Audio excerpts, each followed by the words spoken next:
Great sharing, and I'm sure we will address a lot of these concerns in our next presentation. We're about to start our session. You are in regulated industry and looking to explore considerations around regulations, security controls, and compliance monitoring regarding a Gen AI application. For this next Level 300 session, please join me in welcoming Matt Coles and Rishi Singla, who will share their insights on architecting AI success in a regulated world. Please welcome. Thank you. Thank you. Excellent. Thanks everyone. Pleasure to see such a huge audience and everyone virtually as well. It's fantastic. So my name's Matthew Coles. I'm Principal Engineer at AWS. I work on a lot of the AI tools here within Australia, based in Melbourne. And I've got Rishi next to me. And Rishi, you want to introduce yourself? Hi everyone, I'm Rishi Singla. I'm a Senior Partner Solutions Architect at AWS. Thank you. Perfect. So today we're going to talk about responsible innovation playbook. So architecting AI success in a regulated world. There's going to be a lot that we're going to cover within this talk. So if I can get to the next slide. We're going to talk about a three-step approach to compliance. We're going to go through an overview of the regulatory space, some of the key considerations that you might have as you're building AI-specific products. We're going to have a look at some of the tools and services that AWS can bring to the table to help you navigate through that journey as well.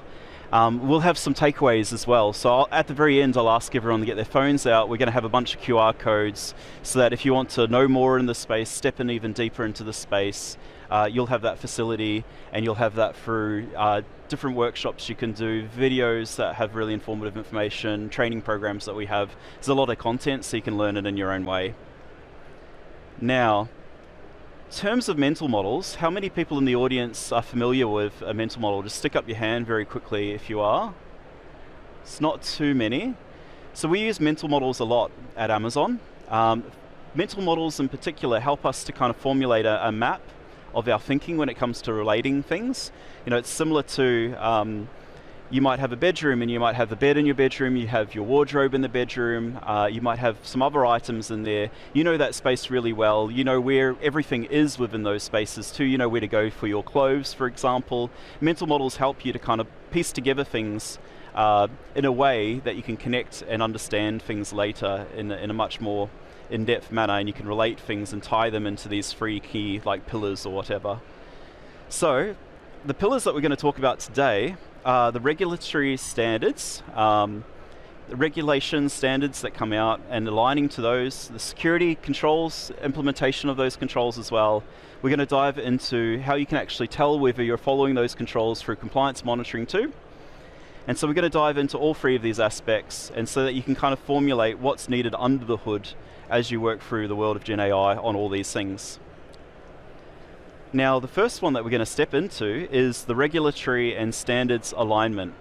This is a big one. It's a little more theoretical. There's less AWS tools that can help you, so if you are a developer, I know the tools section is going to be very interesting to you, but if you do work within the space and you've got to think about these things at a much higher level, this first section is really going to help you draw a picture.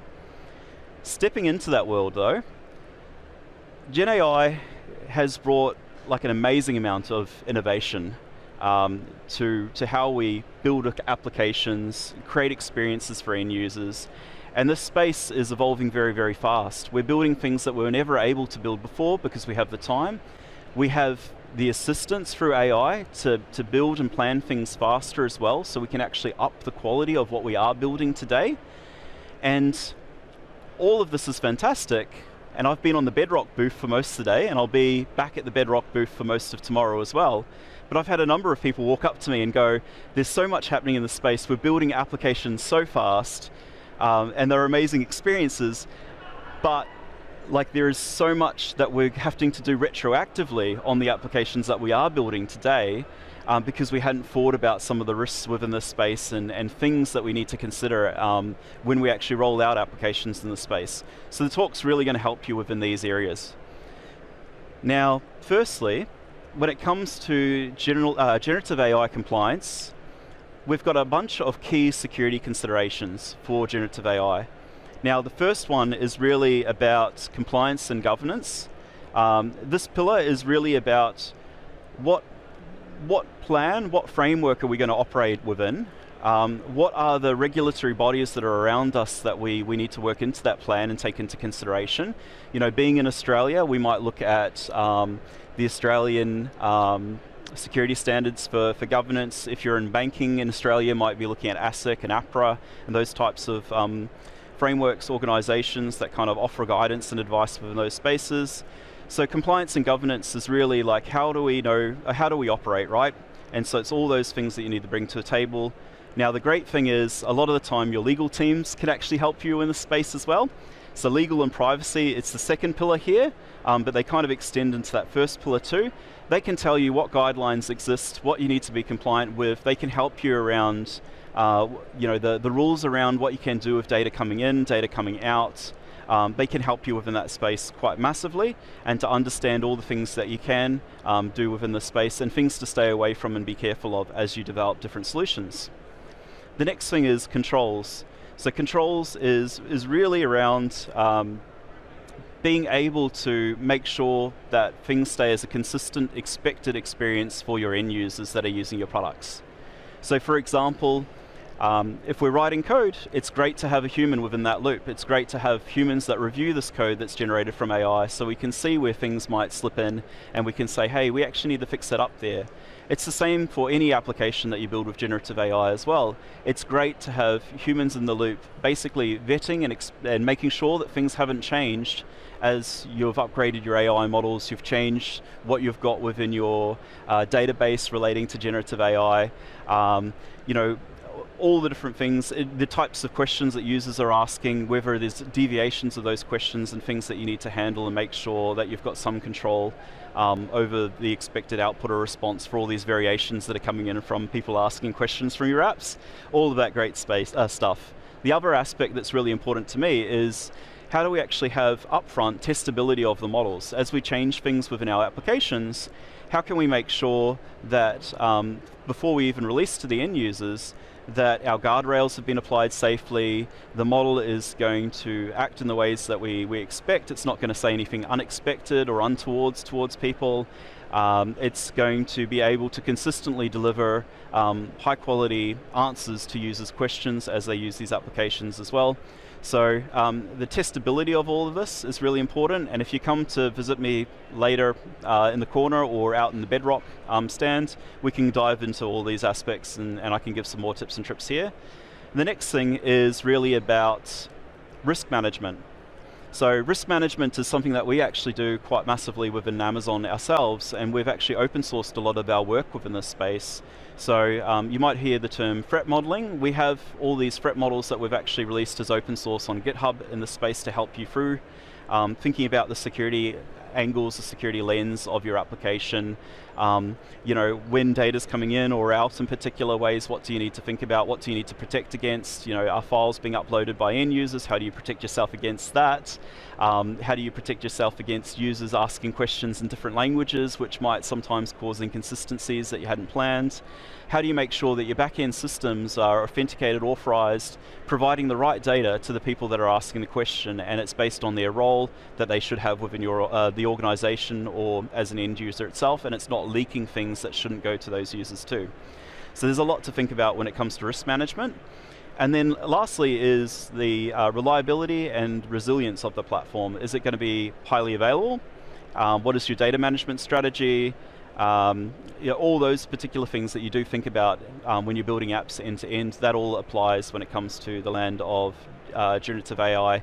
But you want to have a consistent, always available experience for your end users, and you don't want any non-consistencies to that process. So this is kind of like the key considerations, the key pillars, and there's a lot to take into that, and we're not going to have enough time to get into everything in this session, but we're hopefully giving you guys a good starting point. The next thing is the regulations and controls that you might need to think about in particular. So similar to what we just spoke about beforehand, but diving into some particular aspects. You've created an app, you've created multiple apps, they're using generative AI features or they're fully generative AI based. It's up to you how you make them. The good thing is a lot of these frameworks and other things are they can be treated the same with the same pattern over top of them. And so the first thing is, what are the regulations that you're under? And these are a lot of the times country specific, so like the Data Privacy Act in Australia, ASIC, APRA, as I mentioned beforehand. These are some of the regulations or the regulatory bodies that you might work with here in Australia. The next thing within this is responsible AI. This is a really interesting pivot from what we saw just beforehand with the 5 things, where we're really looking at protecting our business and offering a consistent end user experience. Responsible AI is more about making sure that experience that you're offering users doesn't actually harm them. So I've got a whole slide on this later on that will go into particulars on this, but this is a really interesting thing that I kind of really hope people do explore. The next thing is you have all your compliance standards. ISO is very consistent across many industries. It's heavily used. You've got your security and risk management frameworks, so that's like NISP, OWASP, all of those frameworks that offer you advice when it comes to threats and how to mitigate against those threats within your organizations as well. And then again, you've got META within that mix as well, and you've got a number of Australia-specific ones from the Australian government that come into play here too. Now the good thing is, the only thing out of all of these that really is a bit different to what you see when you build a traditional application is responsible AI. And so that's just an extra lens that will go into detail, as I mentioned beforehand. But that's kind of really the only additive to this.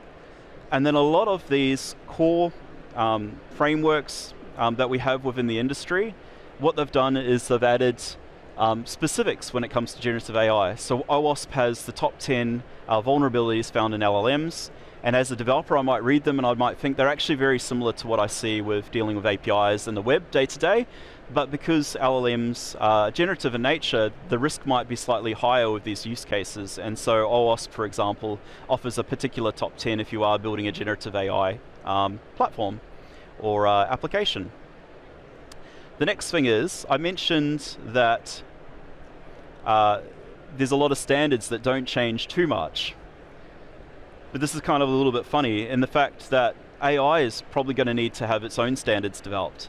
So there's no global approach to governance of AI, and a lot of countries are working in particular to establish these now and different governing bodies. And so at the moment, there's a lot that you can really lean into, and this is where, personally I lean into our legal team and what they want to reference and their investigations within the generative AI space, because there is 1,000 policies that are in the works between different countries within this, and so the space can get complex really quick. And then again, I mentioned the existing frameworks before, like ISO, all these things don't change. But we are going to have this generative AI layer added somewhere within the picture, and it might be a combination of the policies that are in the work, or it might be additions to the existing standards as well. The space is really about change at the moment, and everyone is moving fast, and so this will hopefully establish itself a little more in the next year or so.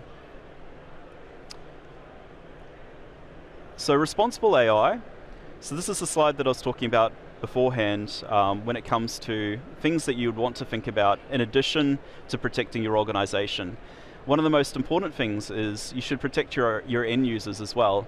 So models that are generative might have some biases towards the way questions are asked. Different cultures ask questions differently, for example. So, I've got a New Zealand background. I might be very particular in the way that I interact with people. Rishi's got a different background to me, and he might have a different way of phrasing questions. And AI could be biased towards one way of asking questions to get a result than another.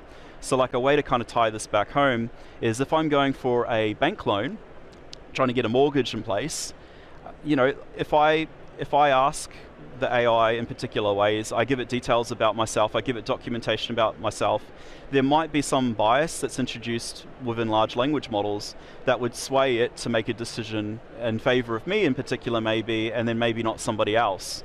And so you've also got to think about how you kind of balance and measure these types of things as you produce different features within your AI applications. Now, AWS can help a lot with this. Like we have Bedrock, for example. Bedrock has the capability called guardrails, and what that does allow you to do is it does allow you to protect users against harmful things, bad language being used, helping make sure that your organization's not talking about things that shouldn't through the chatbot interfaces, and so it really protects your company from that aspect. but it can also make sure to keep the conversation streamlined to what's beneficial for end users, and you can use it to remove some bias in particular as well, which is fantastic. But this is where testing in particular is important, and thinking about all the different tests that you might have. So as you work on your AI specific feature, the first thing that you do is coming back to mental models. The feature that I'm releasing, what are the ways that users are going to interact with it? What are the end results that I'm trying to get? What are the variations of the questions that are coming in? Could different people ask things in different ways and get a different result? If people fed me data that was slightly different to expected, does that change the outcome of these things? Because in reality, like if an AI is making a decision on behalf of your company for that end user, it could dramatically impact their lives. So we've talked a lot about governance and compliance and responsible AI. What I am going to do is I'm going to hand over to Rishi, and Rishi is going to bring you through some of these security controls. Thanks, Matt. So thanks for taking us through the step 1 of that mental model. So what we are going to talk about is the step 2 of the mental model, which is around security controls implementation. Now, AWS shared responsibility model, to understand that as a foundational thing. And what does it mean? It means that AWS is responsible for the security of the cloud, while customer is responsible for the security in the cloud. And it is really important when it comes to GenAI applications. So AWS will be responsible for providing all the services, tools, documentations, while the customers will be responsible for implementing those controls in the right manner. With the GenAI applications, you are dealing with the training data, inference outputs. It becomes really important to take that accountability. Right? For example, as a customer, if you are using Amazon Bedrock to access the third-party foundational models, AWS will be responsible for providing the secure model infrastructure, but at the same time, customer will be responsible for securing the outputs, securing the prompts, so that there is no sensitive data, ensuring who has access to those AI applications, protecting the data from any kind of theft and exposure. So that was the foundation. And apart from that, as with any security effort, it's very important to understand what is the scope that we are securing with, right? So in order to ease that, AWS has built a generative AI security scoping matrix. Now this matrix is a framework which can help you to assess and implement the security controls throughout the AI lifecycle. How does it work? So with this mental model, it helps you to classify any GenAI use case into different scopes, starting from scope 1 to scope 5, with scope 1 showing the least ownership and scope 5 showing the highest ownership for the customers towards their data and AI models. And once you have categorized your GenAI use case into particular scope, what you can do, you can see the 5 disciplines on the bottom, right? And you can apply those controls. For example, if there are policies and procedures from the governance and compliance, you can apply the right kind of controls for that particular use case based on the kind of accountability and the control that you have. Similarly, for the risk management or the controls, you can apply accordingly based on the use case. So that is a mental model that you can take to categorize your GenAI use cases. Now we always talk about the foundation. Even for the GenAI applications, the basic foundation for the security still remains intact. So we want to talk about applying defense in depth approach to secure your applications. And defense in depth approach means using multiple redundant defenses to protect your AWS accounts, workloads, and data. This means that this will help you to attain the best business objectives, because many of the common security risks are filtered by this redundant layer of defenses. The other tool that we would like to highlight here is the well-architected tool. The AWS well-architected tool provides you the generative AI best practices, architectural best practices for designing and operating your workloads on AWS. And with this GenAI lens, you can explore the areas like model customization, model creation, prompt injection, workload integration, and continuous improvement. And on top of that, you can get the best practices guidance around the data architecture and the responsible AI. And you can use it in any phase, whether you are designing your application or you are already running a production application, right? So you can use that guidance. And achieving and maintaining compliance to any kind of regulation, industry standards is very time consuming and always a complex task. So in order to ease that, AWS also have an AWS compliance resources repository, which helps you to get those considerations for applying for a particular industry or a standard. So this was more around the security controls. And now, as Matt explained, right, we don't have an accepted particular standard, globally standard for GenAI security. But we know one thing, whenever the standard comes in, there would be huge considerations around data privacy and protection, right? So in order to provide that particular guidance, we have certain principles here that we want you to take. So first one is obtaining proper consent. That means if you are using a customer data to train your machine learning model, it is important to take the proper authorization and the permissions from that end users. That helps to maintain the customer trust, and at the same time, it will uphold the privacy rights of the customers. At Amazon Bedrock, we never use customer data to optimize or improve the base model. It is always based on a private copy of that model. Consider applying sensitive data identification and classification throughout your AI workflows. And to do that, you can use Amazon Macy, which is a data security service that uses machine learning and pattern matching to identify any kind of sensitive data, right? You can also use Amazon Comprehend machine learning capabilities to identify any kind of PII data in any unstructured text. And make sure you take the control of your data, right? You can use AWS Key Management Service to encrypt the data, right? Based on the control and the customization, you can use either customer managed keys or AWS managed keys, right? You can always use AWS private link to make sure the data flows through the AWS private network rather than flowing to the public internet. And as GenAI applications are increasing, the use cases are increasing, many organizations are coming together to collaborate to solve some of the unique problems, right? And in order to do that, we have a service called AWS Clean Rooms, which is a data collaboration service that allows multiple organizations to come together, analyze the data without sharing the underlying data storage, which is a concern for many of the customers. So that is one service that you can always leverage when it comes to data privacy and protection. And for AWS IAM identity access policies, you can always use who has the right kind of permissions, right, to access your data, access your models, who can delete your models, who can improve your models. So with AWS IAM access policies, you can control that. And last but not the least, it is very, very important to document the policies and the procedures, how you're obtaining your data, how you're using that data, right? What kind of API keys? Is it manual scraping, website scraping? How you are getting that data, and what are the sources? Is it public websites? It is the internal company data. So it's very important to document that so that when later on you have to show the compliance, you have the right kind of data to show to your auditors. Now, this was more around some of the tools, frameworks, guidances that you can use to implement the security controls. But when it comes to the compliance monitoring and the governance, we do have to work together to make sure whatever production applications you are running, they are complying to certain kind of standards. For that, you can start from AWS CloudTrail. AWS CloudTrail helps you to track user activity and API usage. With AWS CloudTrail Lake, you can aggregate all the data-related events for your GenAI applications across different AWS accounts, right? Whether it is for model creation, deployment, training, and all the user activity who are using those models, you can aggregate all the data in a CloudTrail Lake and then run on top of that data some SQL queries to get some visible and valuable insights how you are showing compliance to certain standards. AWS Config is a service which helps you to assess, evaluate, and audit the configuration of your resources, right?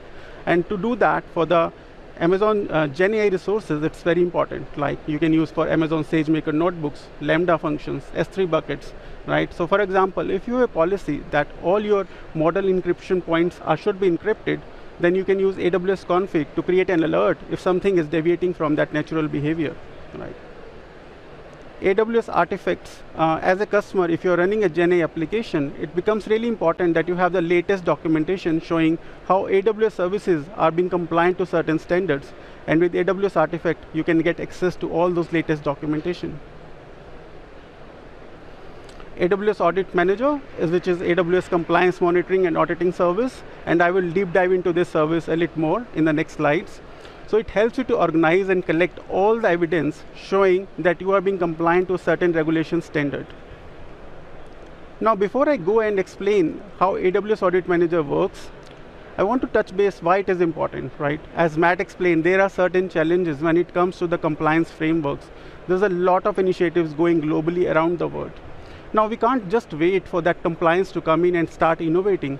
So with that and keeping that in mind, AWS built this GenAI best practices framework in Audit Manager, which gives you the visibility on how your applications are performing, whether they're running on Amazon SageMaker or Amazon Bedrock. Again, some of the best practices that many industry practitioners, security experts from AWS have written down based on these 8 different dimensions of responsible, which checks if your application is as per the ethical boundaries of GenAI or not, right?